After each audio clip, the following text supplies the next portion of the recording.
करने वाला।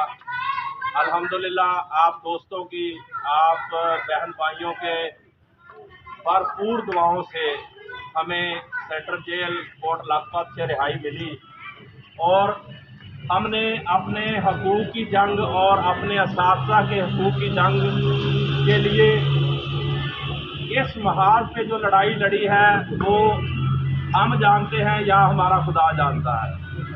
तो सबसे पहले हम लाहौर धरने में गए, उधर से हम एक दिन उधर धरने में ठहरे। नेक्स्ट डे हमारी रात को तकरीबन 1:30 बजे गिरफ्तारी हुई और हमें एक प्रिजन वैन में बिठाकर तकरीबन रात के 3:30 बजे तक उन्होंने गलियों में घुमाया।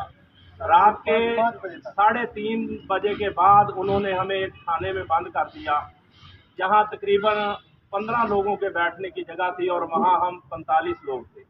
और यकीन माने कि वहां हमने सारी रात बैठ के पहले कुछ दोस्तों को सुलाया, उसके बाद उनको उठा के बिठा दिया, फिर हमने खुद उधर सोए।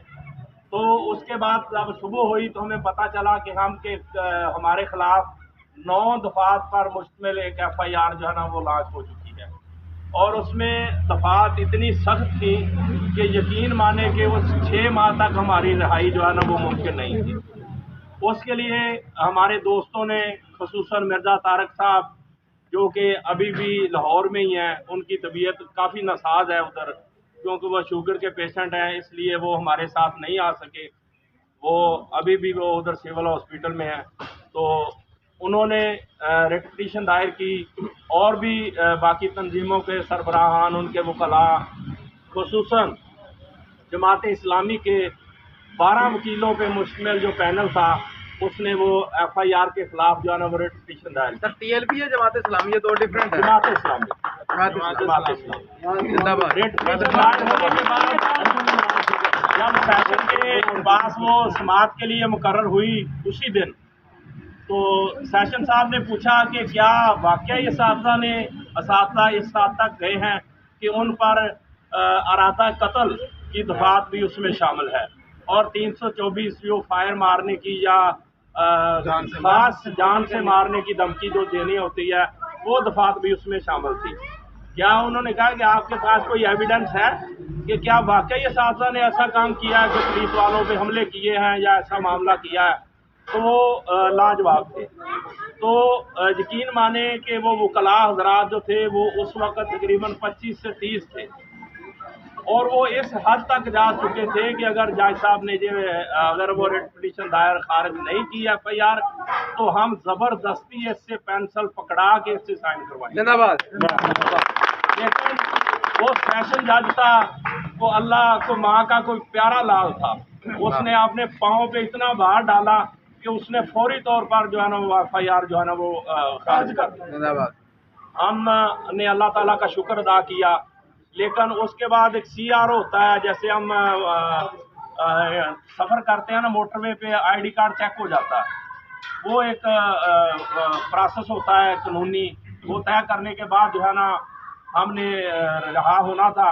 लेकिन हमें 13 घंटे मुसलसल प्रिजन वैन में दोबारा रखा गया, सुबह 9 बजे से लेकर सुबह 9 बजे से लेकर रात 10-11 बजे तक।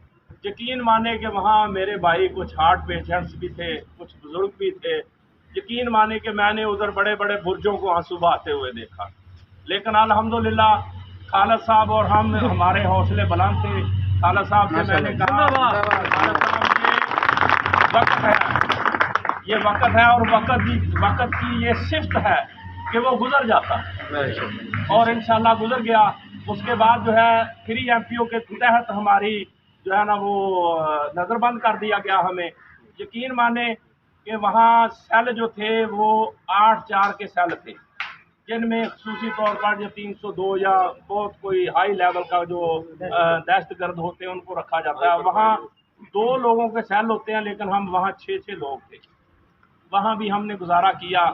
उसके बाद 3 MPO के लिए दोबारा रिट पिटीशन दायर की गई। रिट पिटीशन दायर होने के बाद उन्होंने फिर यही कहा कि हमने इनको रिहा कर दिया था 7 ग्राम को, इन्होंने बाहर जाके फिर नामाराई की है। तो जज साहब ने कहा ये कैसे हो सकता है? उन्हें कहा जी आप इधर बैठे, पुलिस IG भी था, डीसी साहबा जो उधर खातून है वो भी उधर शामिल थी। उन्होंने कहा जी आप इधर बैठे। उन्होंने एक अपना नुमाइंदा भेजा जेल में, उधर से वो हमारे 5 बंदों को लेके आए। उन्होंने कहा जज साहब के सामने खड़े होकर कहा कि आपने जो बात करनी है वो हल्फन करनी है। आया वाकया ही आपने रिहा होने के बाद को नारेबाजी या को तोड़ फोड़ दोबारा की है?